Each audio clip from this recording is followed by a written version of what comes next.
وَلْتَكُنْ مِنْكُمْ أُمَّةٌ يَدْعُونَ إِلَى الْخَيْرِ وَيَأْمُرُونَ بِالْمَعْرُوفِ وَيَنْهَوْنَ عَنِ الْمُنْكَرِ. Jadi pendirinya ini memang kalau diceritakan di kitab tahunan mereka, kitab tahunan itu ada tuh makalah, itu makalah yang dibuat setiap tahun itu. Jadi yang dibahas bukan sirah Nabi, tapi sirah pendirinya. Itu diceritakan luar biasa, bener-bener heroik betul. Bisa di situ katanya diceritakan di versinya Islam Jam itu. Bisa sakti mandraguna, bisa memetik kelapa tanpa memanjat, dan kemudian bisa dikembalikan lagi. Tapi satu yang tidak bisa dilakukan dia, menemukan isnad yang hilang di becak tadi. Itu nggak ketemu sampai sekarang. Man amila lillahi fil jamaah fa asaba qabilallahu min wa in akhta'a ghafarolah wa man amila yabtaghil firqah fa asaba lam yataqabbalillahu min wa in akhta'a falyatabawwa maq'adahu minan nar. Barang siapa yang beramal di dalam jamaah ini, jamaah awake dhewe lur, tambahin lur. Mantap. Ada hadis itu ulur itu. Sebagai bentuk saudaraan. Fa asoba yataqabbalullahu min. Ketika bener niku ditompo. Wa in akhta'a ghafarolah, nek salah di apura. Enak to Pak e.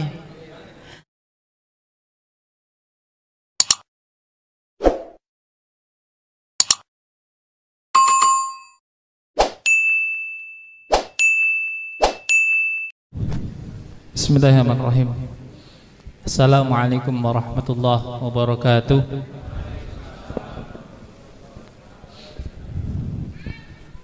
Sampun buka puasa? Alhamdulillah. Nah, kalau sampun berarti sudah ada tenaga nggih Pak ya. Kita jawab salamnya biar lebih semangat. Assalamualaikum warahmatullahi wabarakatuh.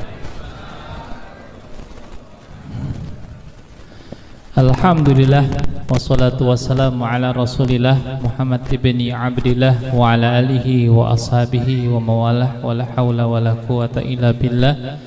Asyhadu an la ilaha illallah wahdahu la syarikalah wa asyhadu anna Muhammadan abduhu wa rasuluh alladzi la nabiyya wa la rasula ba'dah.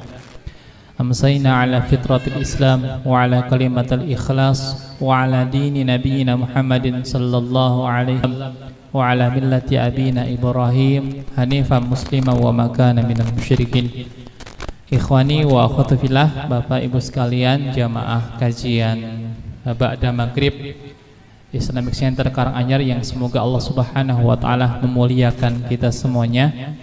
Alhamdulillah atas izin dan ridho Allah Subhanahu wa taala, dengan kehendak Allah kita bisa tetap istiqomah untuk mengikuti kajian setiap ba'da maghrib ini.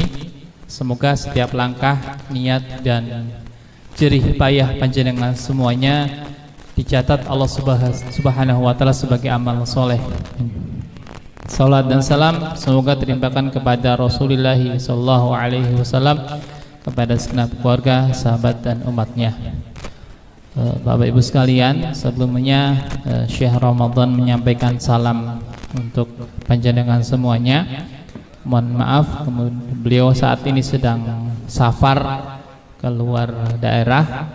Kita doakan beliau tetap sehat dan bisa selamat ke tujuan kembali bersama kita di pekan-pekan berikutnya. Untuk kesempatan sengaja kami hadirkan dua dai.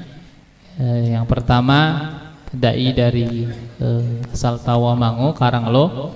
Insyaallah sudah kita kenal bersama pada pertemuan berikut sebelumnya. Ustadz Ikhwan Hadi, SPDI, beristri 2, beranak 1. Ini manas-manasi ya Ustadznya. Penyemangat lah Pak ya. Ibu jangan pulang Bu ya. Ntar denger saya gini pulang.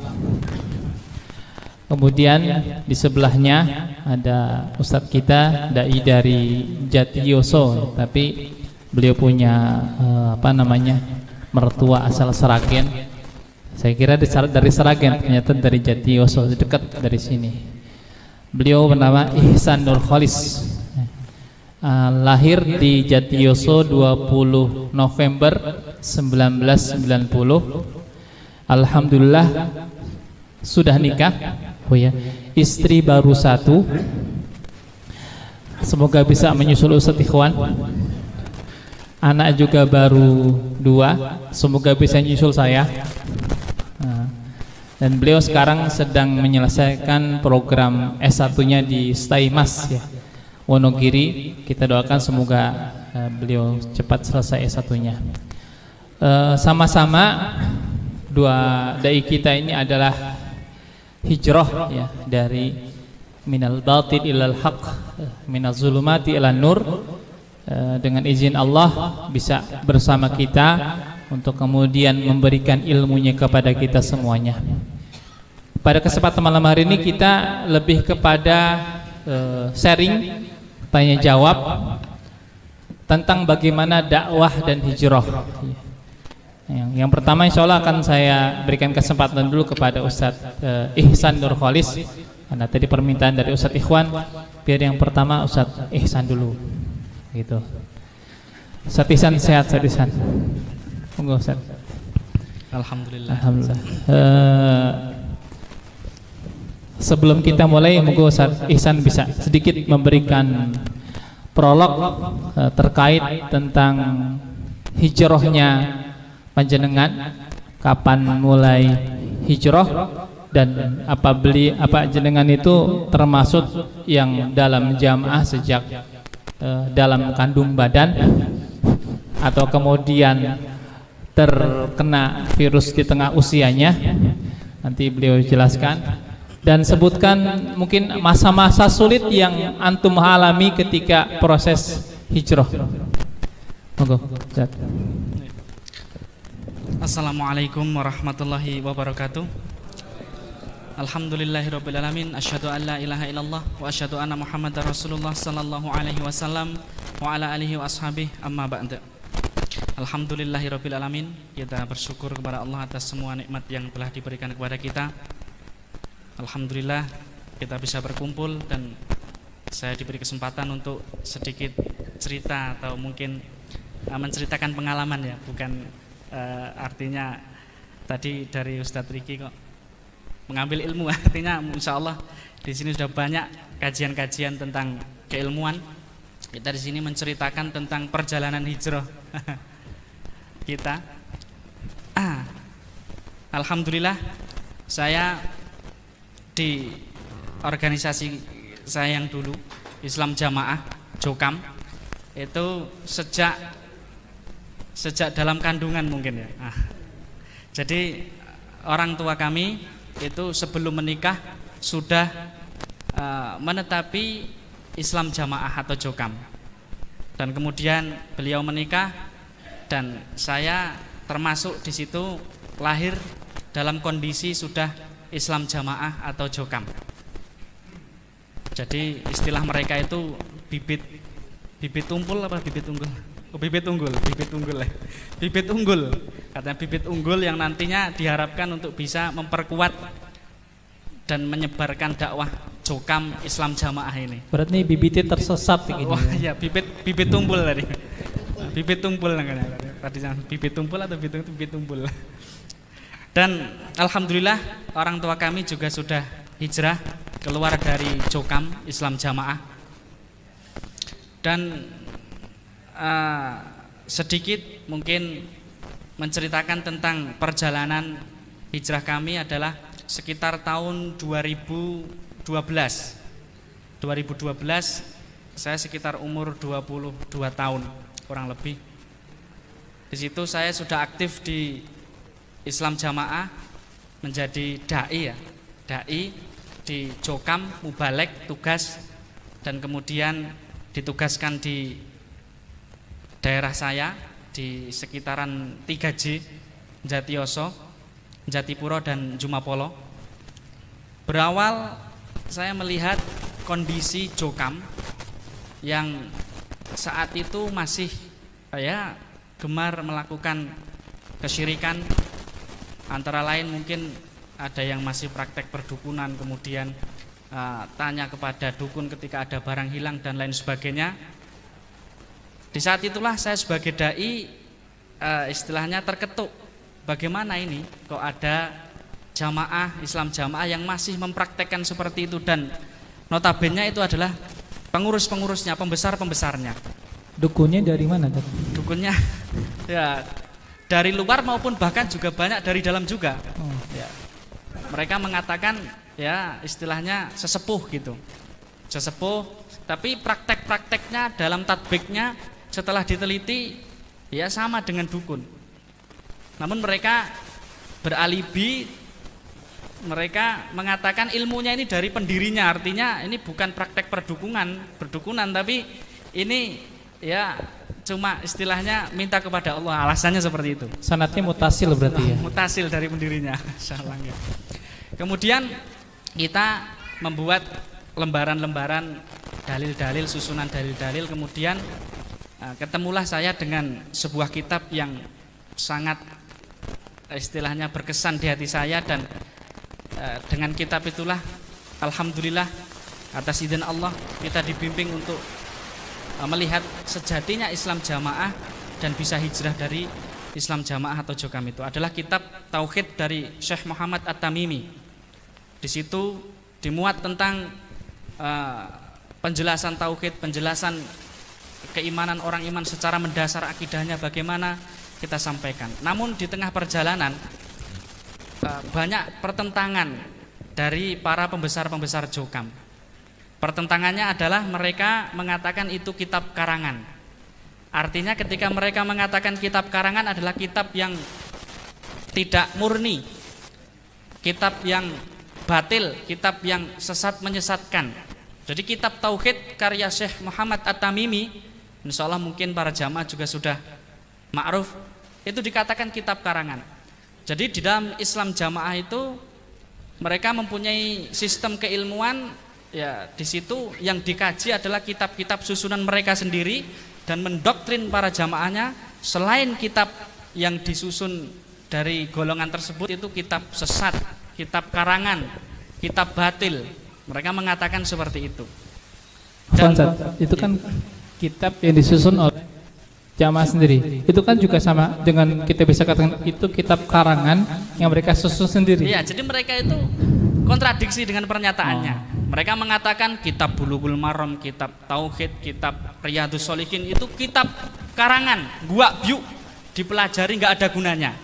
Namun di sisi lain mereka setiap bulan membuat teks-teks kitab karangan yang untuk mendoktrin, memperkuat pemahaman Jokamnya supaya mereka semakin loyal dengan golongan dan pimpinannya. Seperti itu. Dan akhirnya singkat cerita kitab tersebut sampai dibawa ke pusatnya dan dikasihkan kepada salah satu ulamanya di situ. Dan ternyata setelah dibuka-buka semua kitab Tauhid Syekh Muhammad At-Tamimi itu adalah kitab yang semua sumbernya dari rata-rata kutubus sittah, bahkan kutubut tis'ah di situ. Dan itu memkarangan, semua sumber rujukannya jelas. Dan alhamdulillah waktu itu kita kajikan di kelompok-kelompok. Kalau mereka mengatakan kelompok, setiap masjid satu dusun itu dikatakan kelompok, kemudian tingkat di atasnya desa dan daerah. Alhamdulillah dengan para mubalek yang semangat mencari ilmu, mereka semangat. Namun setelah banyak pertentangan tadi, karena ternyata yang menentang dengan mengkaji kitab Tauhid tersebut adalah mereka yang masih gemar melakukan praktek-praktek dukunan, kesyirikan. Dan singkat cerita, di situ kitab tersebut dihentikan, tidak boleh dikaji. Saya dibebas tugaskan dari kegiatan Islam jamaah tersebut, dibebas tugaskan. Lantaran mengajarkan kitab karangan Tauhid. Iya, tidak boleh mengajar lagi, tidak boleh mengajar lagi, dan tidak boleh mengimami sholat. Siapa yang sholat bermakmum dengan saya, batal sholatnya, diulangi sholatnya. Seperti itu. Dan setelah itulah alhamdulillah kita kemudian belajar dari para asatidzah, para ustadz-ustadz di luar Jokam, dan kita mulai terbuka pikirannya, terbuka kesadarannya. Walaupun waktu dulu kita benar-benar juga yakin bahwasanya menetapi Islam jamaah ini, menetapi Jokam ini adalah jalan satu-satunya untuk masuk surga, jalan tunggal untuk masuk surga. Dan Masya Allah setelah kita belajar memang benar-benar jalan tunggal, jalan yang tujuannya janggal. Ternyata jalan yang tujuannya janggal. Banyak kejanggalan jalan yang terjadi, yang ada di dalam Islam jamaah. Kalau kita mungkin menceritakan, mungkin 1 hari 1 malam nggak habis mungkin ya. Dan itu sumber kejanggalan tersebut adalah satu, mereka memahami bab jamaah itu dengan pemahaman yang keliru.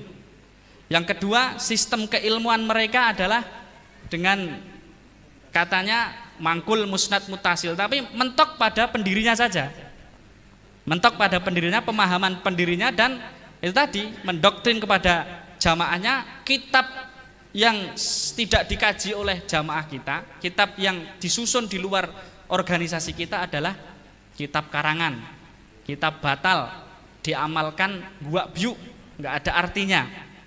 Dua, yang ketiga adalah mereka gulu terhadap masalah keimaman. Jadi imam itu sendiri mereka anggap di situ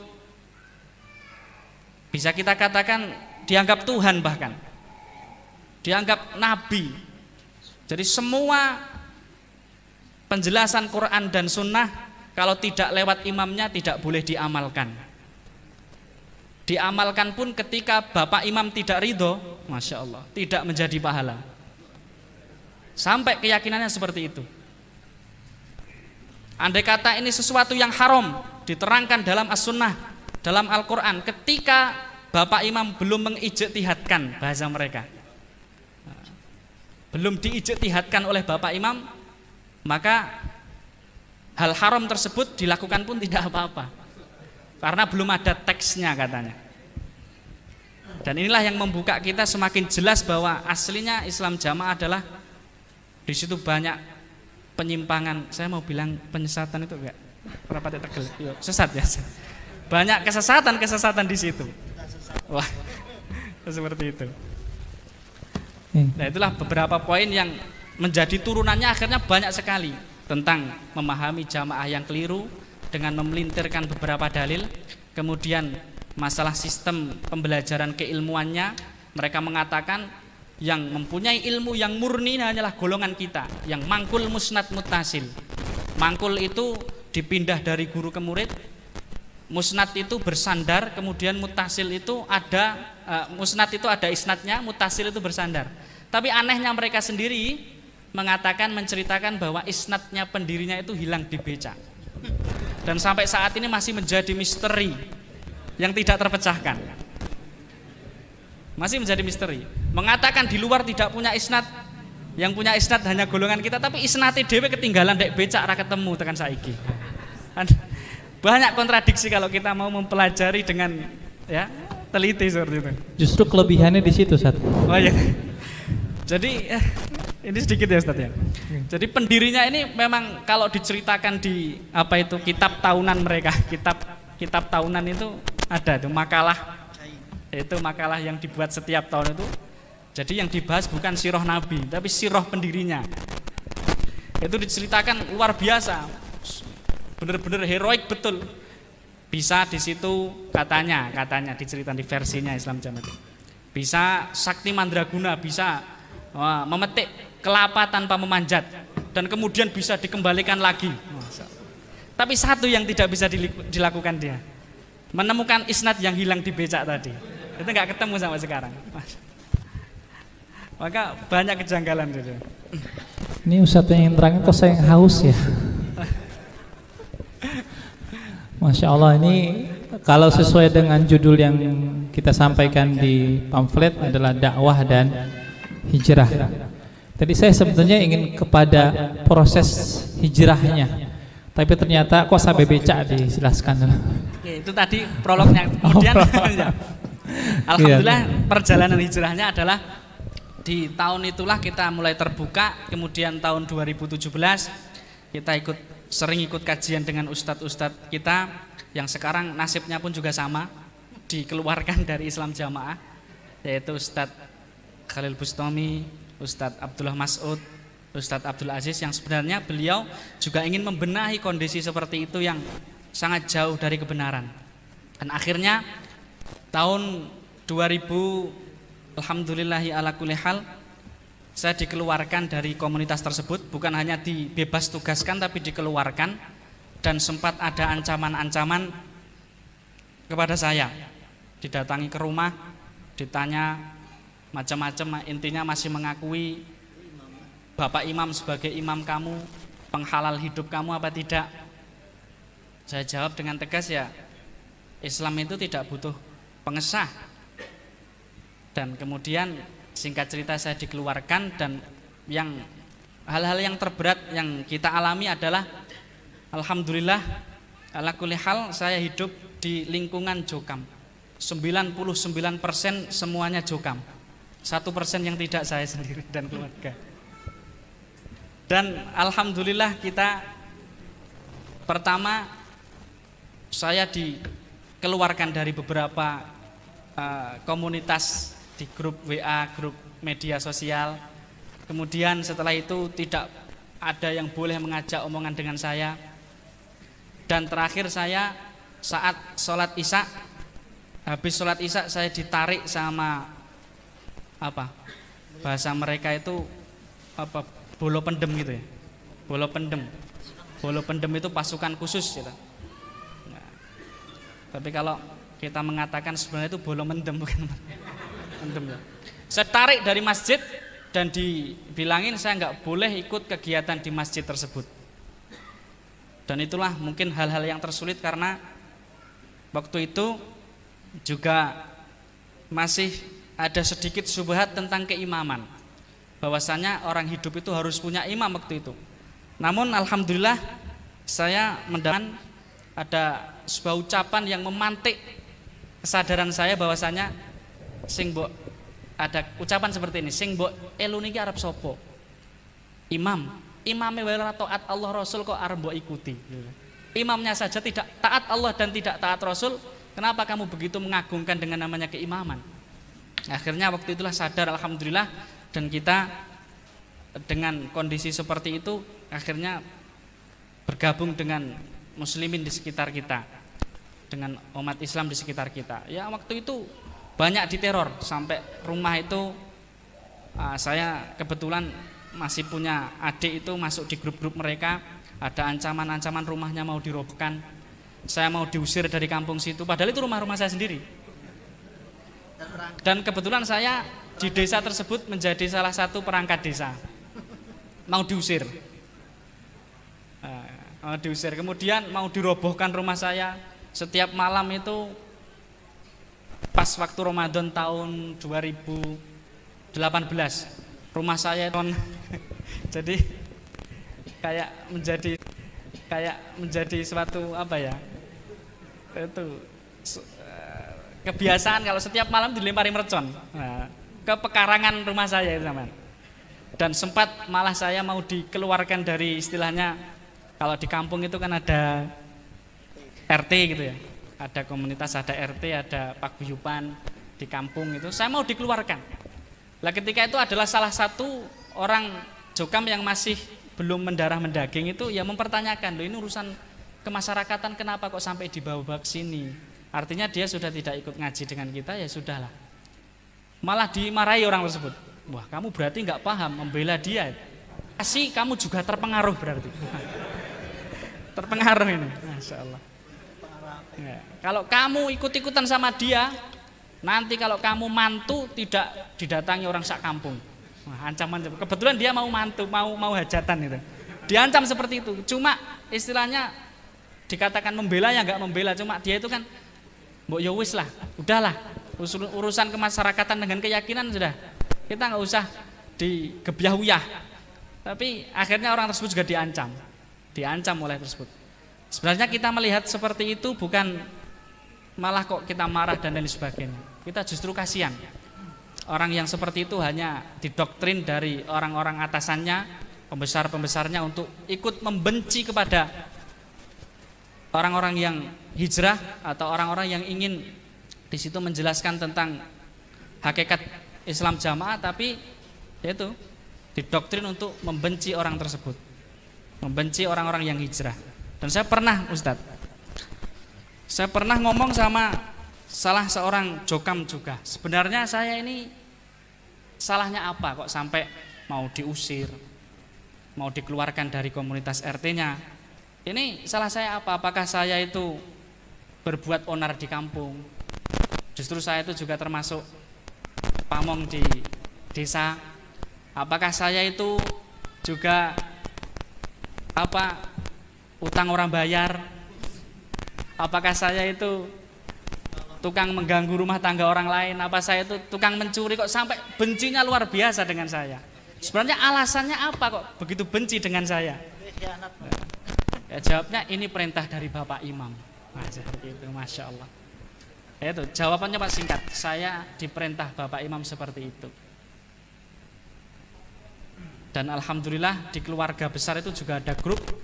Nah, setelah saya dikeluarkan, bubar grupnya, membuat grup lagi. Kebetulan saya itu admin, bubar grupnya, terus membuat grup yang baru lagi, dan saya juga tidak diikutkan. Di keluarga sendiri, istilahnya ya bubar, artinya saya sudah tidak dianggap keluarga lahir batin lagi, artinya sampai seperti itu. Insyaallah ini karena masih ada satu ikhwan dan waktu kita sangat terbatas sekali. Inginnya sih berlama-lama sih, tapi kadang-kadang saya juga berpikir bagaimana agar kajian kita ini kemudian bisa mendapatkan ilmu, dan semoga jamaah yang di sini dan tempat ICKS ini juga aman dari fitnah. Tuh. Maka sekali lagi mohon maaf, kita di sini bukan untuk sedikit pun maksud melecehkan satu lembaga, ya. Tapi kemudian kita ingin tabayun, apakah benar informasi yang berkembang terjadi dewasa saat ini berkenaan dengan apa-apa yang terjadi pada mereka yang hijrah. Jadi kita ingin forum tabayun. Sebenarnya saya sering ngajak pada di grup FB, saya sering ngajak gini, yuk kalau kita buat forum diskusi bagaimana? Nanti saya fasilitasi bisa, atau dengan fasilitasi. Tapi rata-rata jawabannya nggak berani gitu, kurang berani. Saya lebih senang kalau ada diskusi, jadi tidak sepihak sebenarnya. Biar kemudian tempat kita di tempat yang lain, yang netral, atau mungkin di tempat yang bersangkutan nggak jadi masalah. Jadi diskusi, kita terbuka, tujuannya apa, maksudnya apa, jadi clear. Karena kemudian saya juga termasuk bagian dari forum Ukhuwah Islamiyah di MUI Karangpandan. Jadi di antara materi kami, job desk kami di forum Ukhuwah Islamiyah di MUI adalah kemudian mengikat beberapa elemen yang kemudian itu dalam pandangan masyarakat agak beda sendirilah. Maka kita ingin ada forum itu, tapi sampai saat ini belum terrealisasikan. Kalau kulihalin, kita kembali kepada pemateri yang berikutnya, Ustadz Ikhwan. Kalau tadi tentang hijrah yang dijelaskan oleh Ustadz Ihsanul Kholis. Nah, Ustadz Ikhwan, saya ingin coba jenengan dakwah apa yang kemudian sudah antum sampaikan, dan apa timbal balik dari dakwah tersebut, dan bagaimana pengaruh dari dakwah tersebut. Dan juga Ustadz Ikhwan juga sangat aktif di YouTube ya. Ini sekalian promosi lah gitu ya. Beliau sangat aktif di YouTube, RKS namanya, RAKI, Ribat Aklis Salim. Ribat Aklis Salim. Nah itu nanti silakan di subscribe. Klik loncengnya dan subscribe. Nah itu saya ingin coba Ustadz Ikhwan lebih kepada masalah dakwah tadi. Ustadz Ihsan kepada hijrah, nah Ustadz Ikhwan lebih kepada dakwah yang kemudian selain dari YouTube atau dakwah lainnya, bagaimana timbal balik dan pengaruh dari dakwah tersebut pada Ustadz Ikhwan.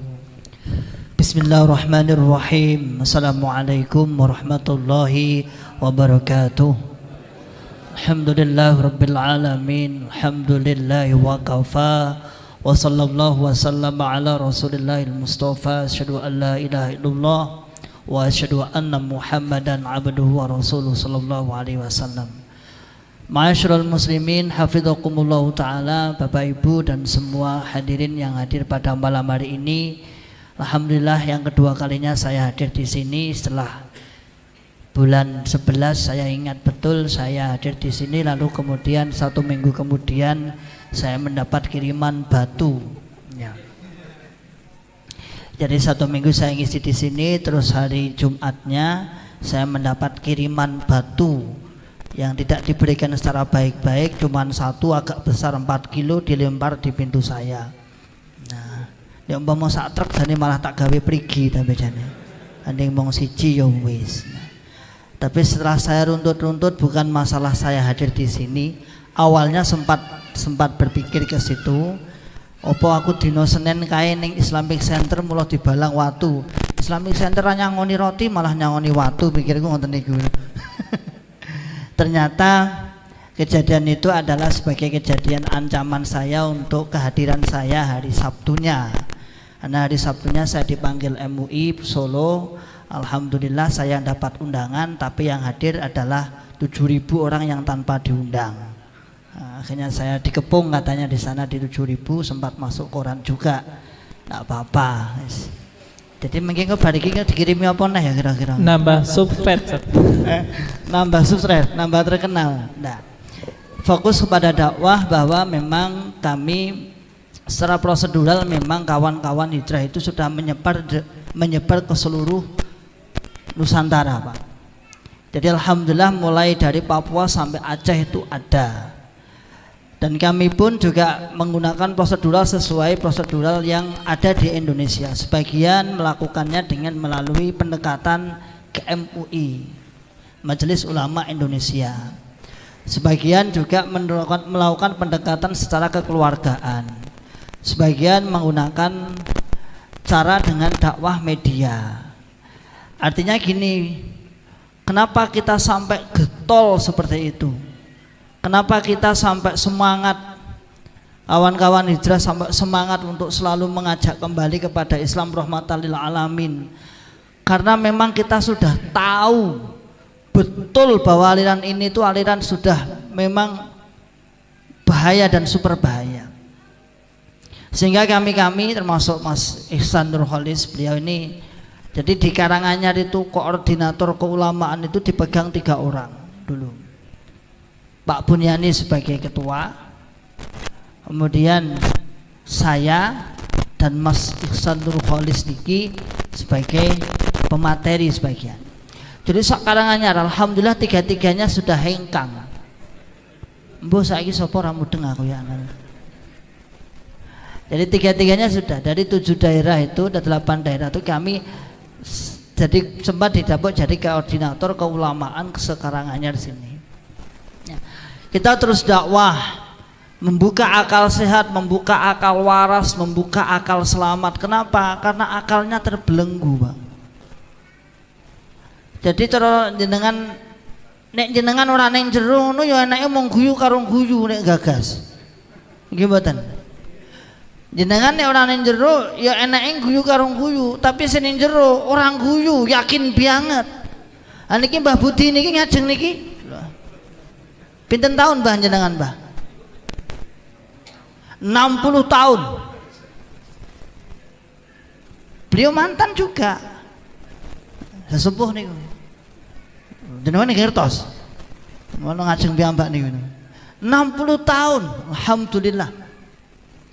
Jadi kalau jenengan orang sebagai orang luar terkesan yo biasa-biasa wae nek diceritani ngene-ngene iki mesti wong guyu karo guyu. Kok lucu men to aliran iki. Ya kita akhirnya yo melu ketawa saiki gitu.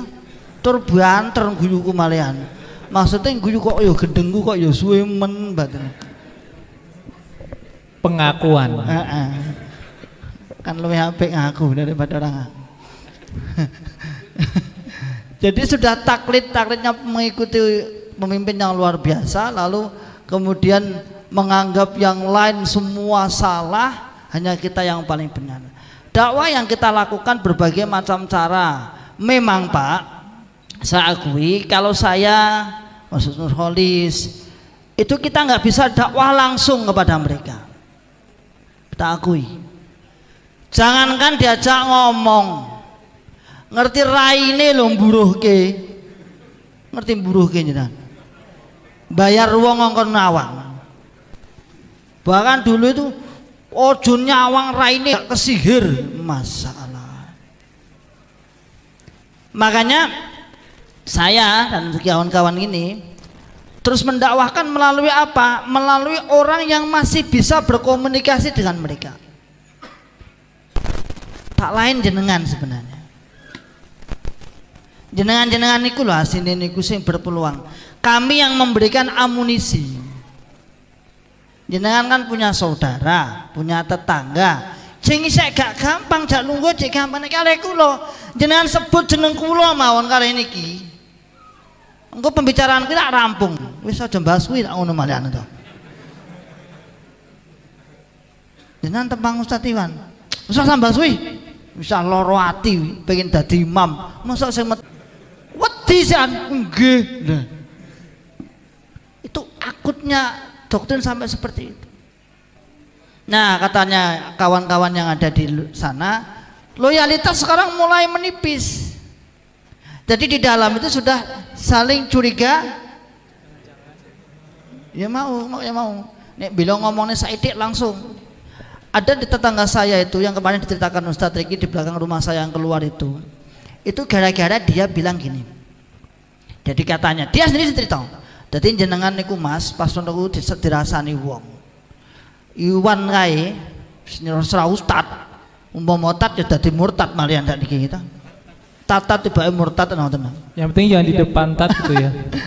Jadi jenengan iki dirasani gini.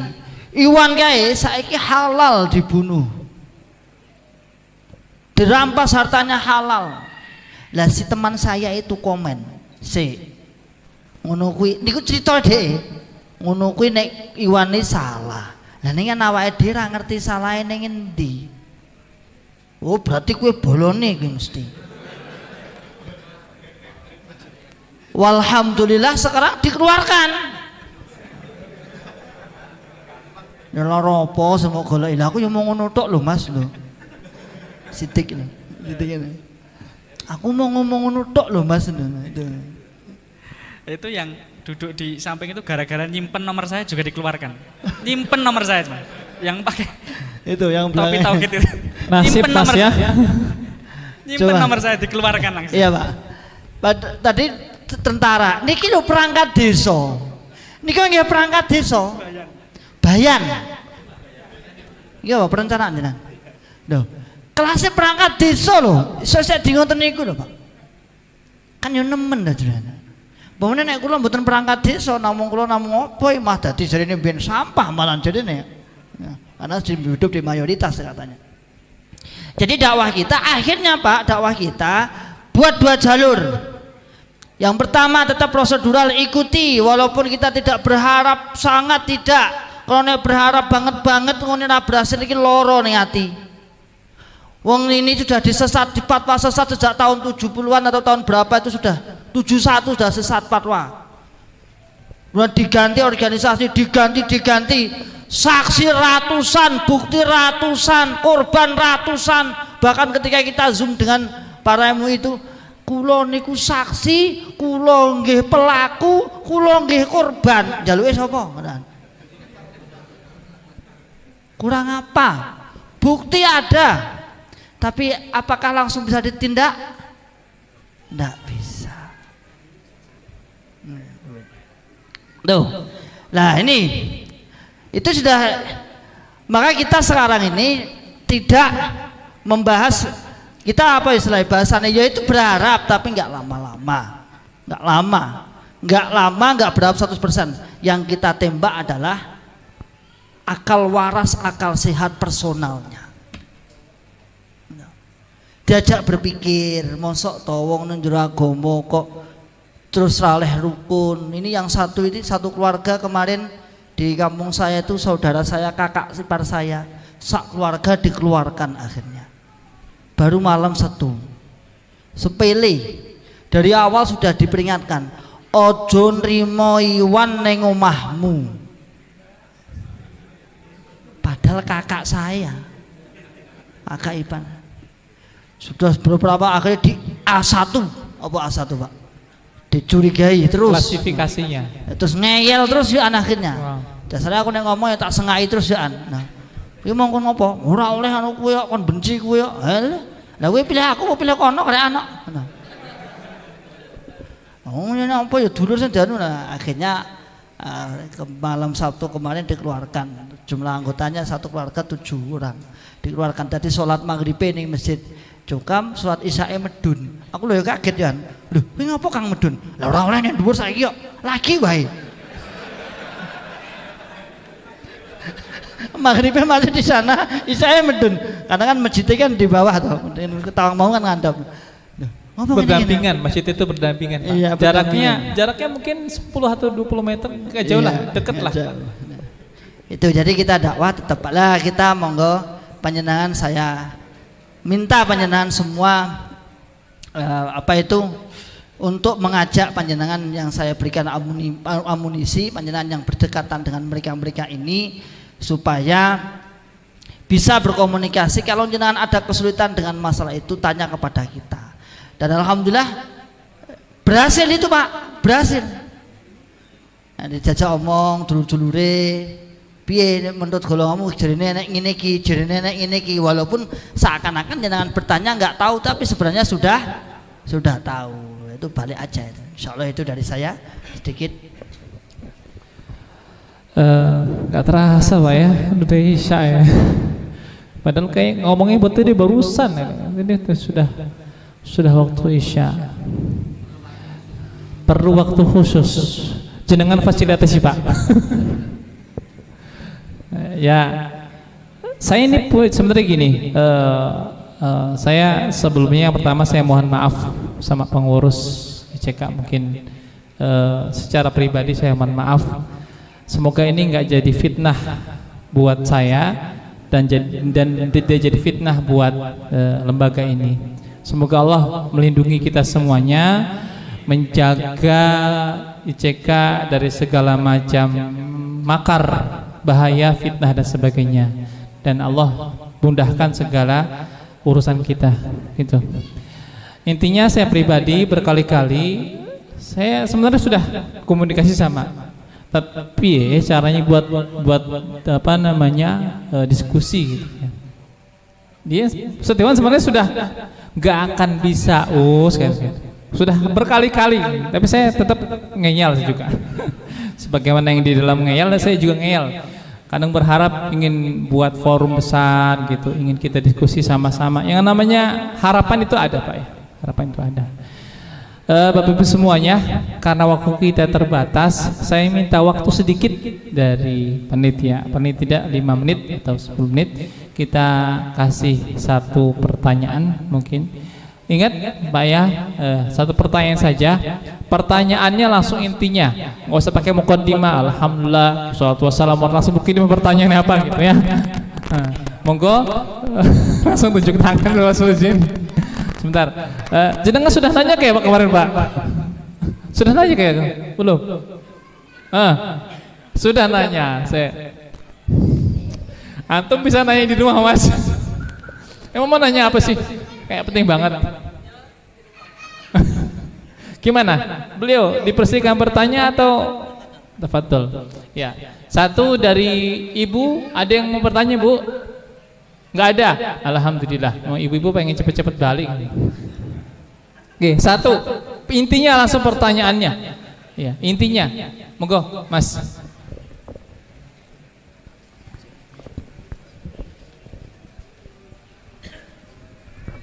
Assalamualaikum warahmatullahi wabarakatuh.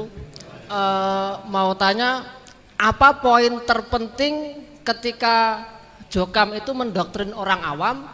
Terus antum-antum sudah pernah ada di Jokam, apa poin terpenting untuk menangkal doktrin itu ketika doktrin itu datang ke orang awam? Soalnya simbah saya pernah didatengin saudaranya yang jokam mau dibawa kemana agama ini, baru sampai situ simbah saya udah goyah. Saya terus meyakinkan terus poin apa yang paling penting untuk menangkal itu, tadi poin yang disampaikan itu yang paling penting apa, yang biasa dari jokam, terus penangkalnya itu apa yang antum tahu dari untuk menangkal itu intinya gitu loh. Dapat, insyaallah maksudnya dapat. Saya sebenarnya lebih nyaman kok bahasanya IJ aja ya. IJ aja bahasanya IJ. Itu lebih aman ya, lebih nyaman gitu. Monggo yang mau jawab Ustaz Iwan atau Ustaz Ihsan?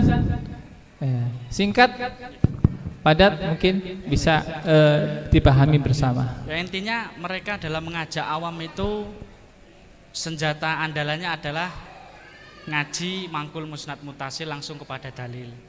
Kemudian yang kedua adalah tentang bab imamah jamaah, bahwa kita umat Islam itu harus mempunyai imam, dan imam inilah nanti akan menjadi saksi di hari kiamat dengan mereka memelintirkan surat Al-Isra ayat 71. Yaumana tu'ukula unasim bi imamihim, yang mereka memelintir ayat tersebut. Dan penangkalnya adalah ya satu, masalah bab imamah jamaah, bahwasanya di dalam Islam itu tidak ada. Artinya kemudian setelah mempunyai pemimpin terus kemudian langsung menganggap lainnya kafir, menganggap lainnya tidak sah Islamnya kalau tidak beat dengan golongan tersebut. Ini coba nalarnya di mana? Artinya umat Islam ini begitu banyak di situ, kemudian tidak sah Islamnya, tidak sah amal ibadahnya ketika tidak beat atau di situ ikut jamaah, di situ ikut jamaah IJ tadi, tidak ikut jamaah IJ tadi. Padahal surga itu begitu luas, namun yang mengaku yang masuk surga hanyalah IJ tersebut. Yang kedua adalah masalah tentang ajaan ngaji langsung kepada Quran dan hadis. Di situ semua golongan-golongan Islam yang di situ tersesat, sebagaimana golongan-golongan umat-umat seperti zaman dahulu, ada Jahmiyah, ada Syiah dan lain sebagainya, itu juga mereka menggunakan dalil dan mempunyai pemimpin. Artinya pemimpin itu bukan sebuah standarisasi kebenaran. Terus nek duwe pimpinan terus mesti benere, kemudian yang lainnya salah. Yang kedua adalah memahami dalil itu harus mengikuti ulama. Ketika memahami dalil tidak mengikuti ulama, ini akan pasti tersesat. Pasti akan tersesat. Insya Allah seperti itu. Dan kita menjelaskan tentang, mohon maaf, penyimpangan-penyimpangan IJ ini bukan narasi-narasi kebencian, tapi sebenarnya kita sayang kepada yang masih ada di dalam. Dan kemudian yang perlu diingat, kita pernah di dalam, kita pernah mendoktrin, kita pernah di dalam, kita pernah mendoktrin, dan kita pernah mengalami seperti orang-orang yang masih di dalam. Dan artinya kita kasihan. Mereka benar-benar metiti untuk pengen cari surga tapi salah jalan, artinya seperti itu. Salah seperti itu, Ustaz. Mungkin dari Ustaz Ikhwan tambah dikit. Monggo Ustaz. Ya, jadi sama tadi. Intinya gini loh. Jadi orang awam itu dibawa doktrin wong kudu ibadahku kudu duwe pemimpin. Intine ngono, terarah, terukur. Penak diurusi, tuntas dituntun dari atas. Lalu dalam pemahaman kepemimpinan dia masukkan sebagai akidah. Jadi orang mau sekedar mimpin, ning iki pengesah. Tahapan ini ku, ning iki pengesah. Pengesah apa? Pengesah amalan. Nek aku ngamal orang di pemimpin, misalnya dalil, enek dalilnya Pak. Man amila lillahi fil jamaah fa asaba qabilallahu min wa in akhta'a ghafarolah wa man amila yabtaghil firqah fa asaba lam yataqabbalillahu min wa in akhta'a falyatabawwa maq'adahu minan nar.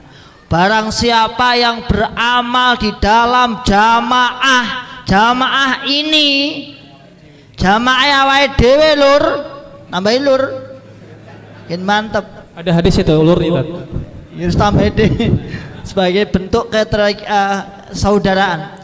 Fa asoba ya taqabbalullahu min, ketika bener niku ditompo. Wa in akhta'a ghafarolah, nek salah di apura, enak to Pak. Tapi sapa wong sing beramal selain jamaah awake dhewe lur. Aku karo nganu murojaah mbiyen ngoten niku nggih. Dadi mbiyen kan ya ngoten niku. Mengingatkan masa lalu.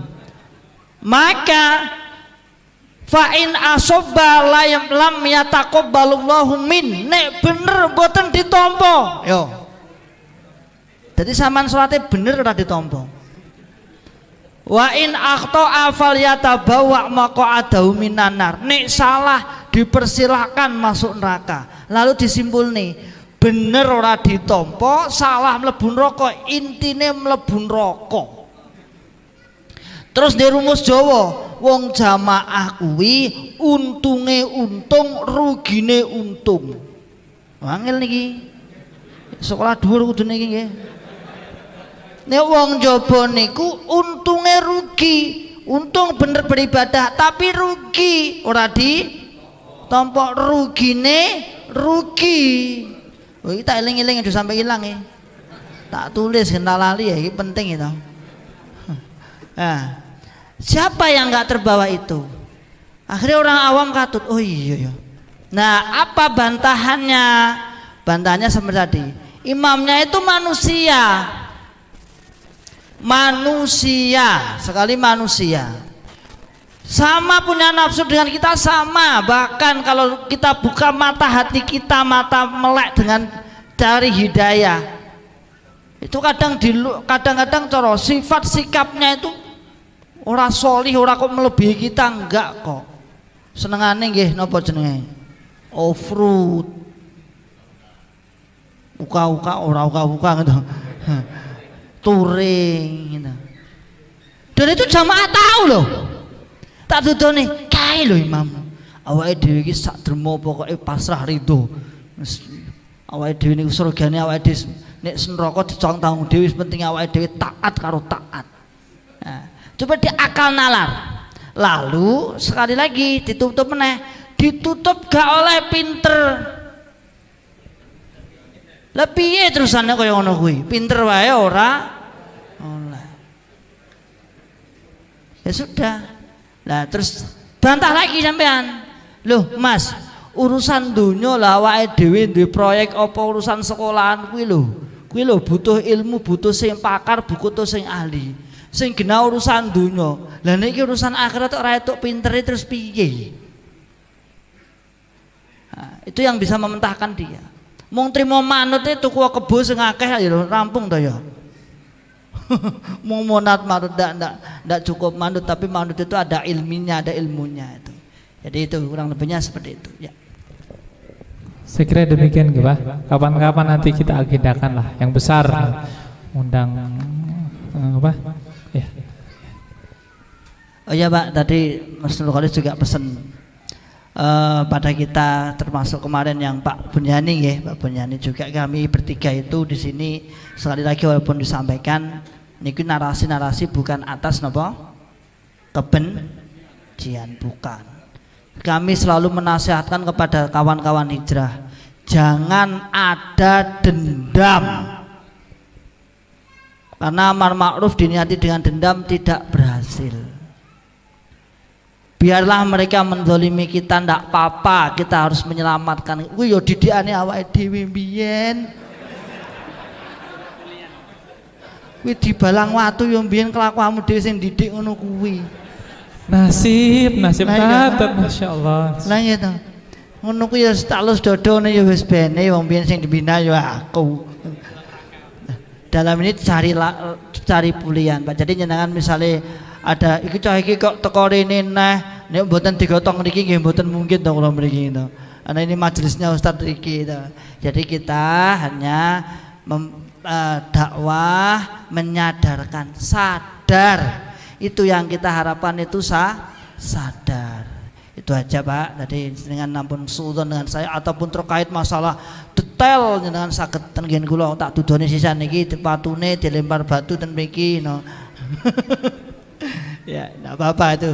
Enggak. Nanti satu ketika kalau longgar ya. Kita undang beliau lagi tapi bahas tentang keluarga sakinah. Setuju? Arahnya kemana ya? Yakin yang bapak-bapak banyak yang datang ya? Oh sekalian. Nah, saya kira demikian semuanya. Sebenarnya kalau ayat yang tadi Pak ya, yauma nad'u kulla unasim bi imamihim. Bantahannya itu ayat setelahnya. Ini enggak genap bacanya.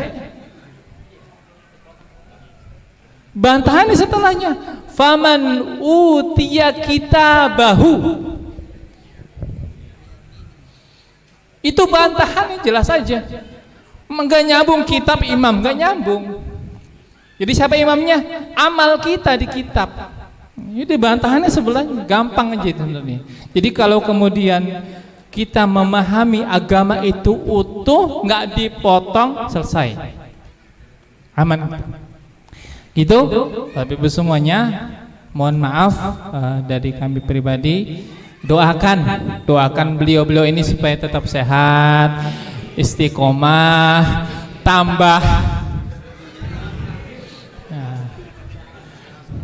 amin, tambah soleh maksudnya, tambah kuat jenengan kok husnuzon dong. Kita tutup dengan doa, dengan doa kafaratul majlis, ucapan hamdalah. Semoga Allah memberkahi majlis kita ini, keluar dari majlis ini Allah ampuni dosa kita semuanya. Alhamdulillahirabbil alamin. Subhanakallahumma bihamdika asyhadu an la ilaha illa anta astaghfiruka wa atubu ilaik. Wa akhiru da'wana alhamdulillahirabbil alamin. Wa sallallahu wa sallim wa barik ala habibina wa qudwatina Rasulillah sallallahu alaihi wasallam wa sallama tasliman katsira. Assalamualaikum warahmatullahi wabarakatuh.